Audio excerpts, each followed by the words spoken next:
Hi everyone and welcome back to my channel. My name is Ray Maor and I'm a Breatharian Level 3 guide.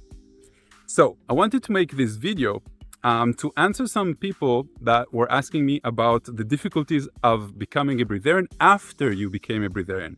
After you already got used to it, after your physical body has regained its strength and you can't lose any more weight, and around that period.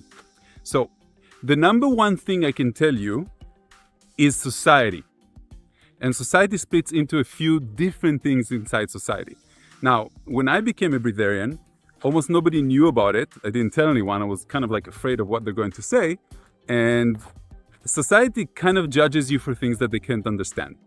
And it's not that different from a beautiful woman that doesn't like the fact that her friend is becoming beautiful or lost some weight because it makes her feel and judge herself.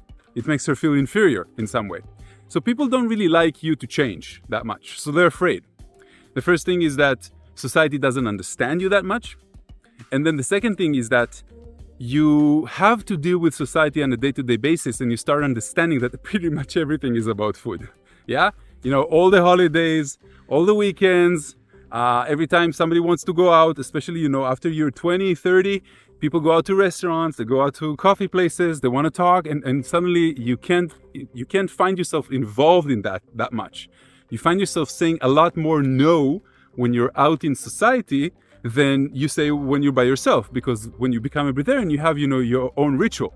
Maybe you drink something in the evening, maybe once every couple of days, but suddenly the weekend comes and somebody's getting married and you have to say no. And somebody's getting, you know, and you can go out. And I've done this plenty of times. I went to different events and I went to restaurants and only had a cup of tea with my friends. But it's weird for them much more than it is for you. But you have to be the one that is accepting it. For them, you are always that type of person that is weird anyway. So now it's just, you know, up a notch in the weirdness. But now you're suddenly saying no a lot more and they don't really understand you. And then in the beginning you lose some weight and they love you. So there's this whole aspect of how I deal with it. And there's many different ways that we do that. The first way is that with parents, we tell them that we're going to take the blood test in a couple of months so they can see that everything is okay with us, even though that we're not eating. And it doesn't make sense to them and they think that we're crazy and that we want to die. But we don't, right? And with other people, I never really involve myself in conversations about Breatharianism unless people ask. And if they ask, I can see from the first question, you know, if they're interested and open-minded enough to listen a little bit more. And if not, I just abandon it, you know, just like any hobby that somebody has that other people are not interested in. And the other part with society is that we begin judging society because we start seeing that everything is revolved around food. Everything. The billboards, emotional eating, people not being conscious enough of their emotional state, people running to the fridge every time they get emotional, you know, bored or unhappy or unfulfilled or in an argument. Like every night it's a different reason, and you become so aware of your emotional state and you become so aware of the other things that you can actually do instead of food and grounding yourself in other ways, like taking walks in nature or developing habits or creating art like what I used to do. So there's many different ways of looking at it and understanding it.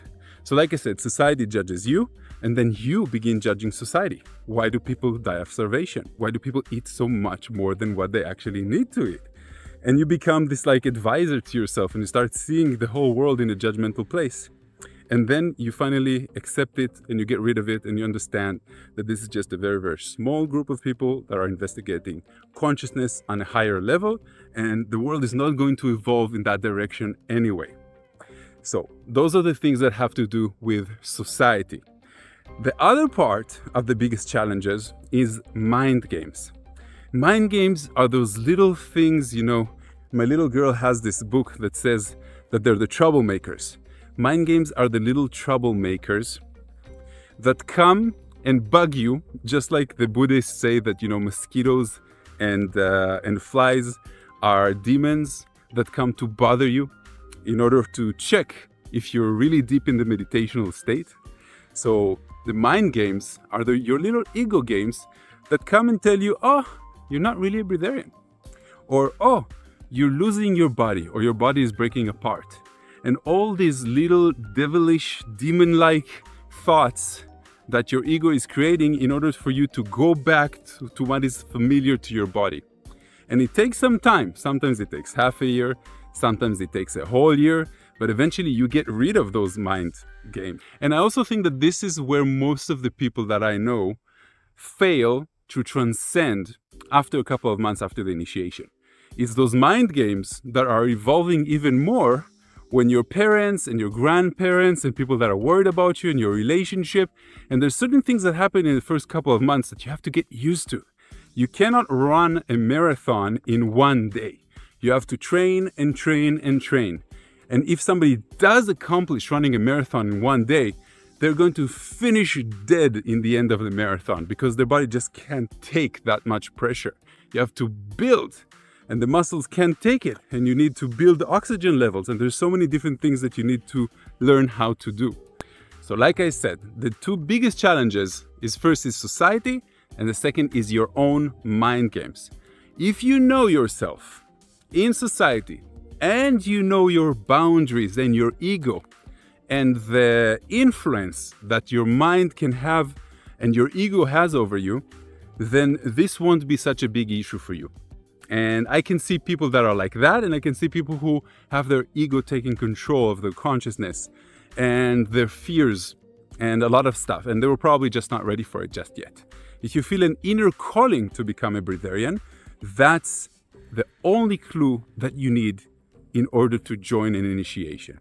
You know, people that sign up to an initiation, we don't even talk to them. They just go on the website, they see a couple of videos, they say, oh, I feel an inner calling, I'm bounded by that, I understand that it's my higher self that's giving me clues, and then they just sign up. And this is how it happened to me as well.